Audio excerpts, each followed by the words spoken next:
The ultimate aim, that was the tribute to Anoida and the KUGB, the Karate Union of Great Britain.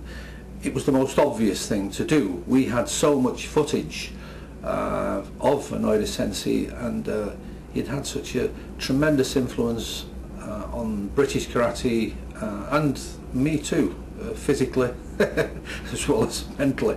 And the man just deserved any tribute we could put together to him. We had the assistance of his family and some senior people from the USA and Europe, and I think it was, there's nothing we could add to that. I don't think there's anything anybody could add to that. It told the story of Anoida Sensei and the KUGB. You know, people, the KGB is world famous, and people say, how did it begin? Who was the founder? When did it start? That covers all the bases. The ultimate aim is, you know, a program that tell you the A to Z of the KUGB and Anoida's association with them. You can't tell the story of the KUGB without Anoida Sensei.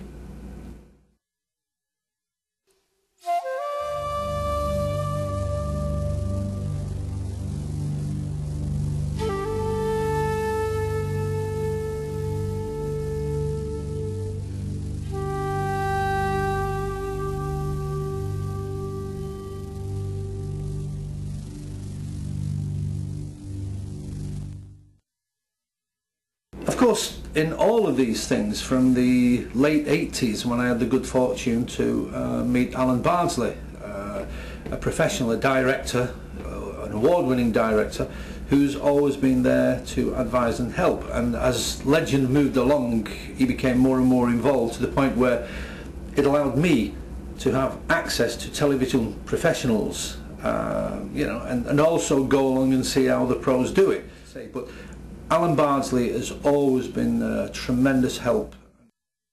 My particular interest at the moment is filling a huge gap in my knowledge. My fine arts studies were essentially oriented around the study of Western art and culture.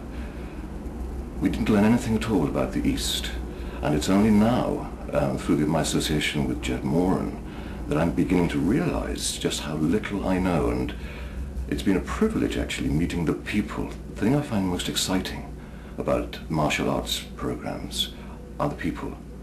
I'm meeting articulate, intelligent, dedicated people, in some cases who've given most of their lives to studying an art, something that I know little about.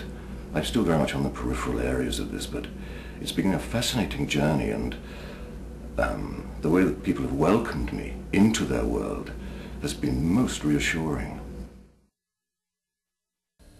While Jed Moran is perfectly content specializing in the material he loves best, his longtime friend and associate Alan Bardsley takes a broader view.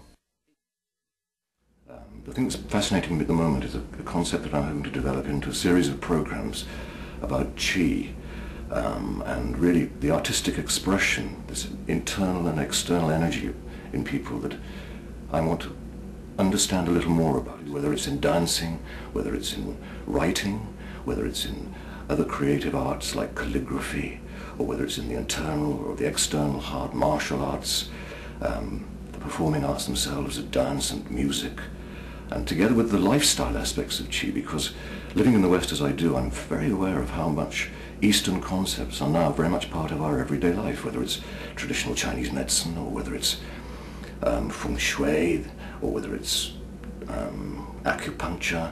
We're all familiar with a lot of these things, and of course the martial arts themselves, but how much do we really know about what makes people tick? Why do they do these things? Let's understand more. I'm determined. Through the collaborative and dedicated work of men like Jed Moran and Alan Bardsley, martial arts enthusiasts worldwide can look forward to more high-quality material from Legend Productions, the world leader in Shotokan karate programming.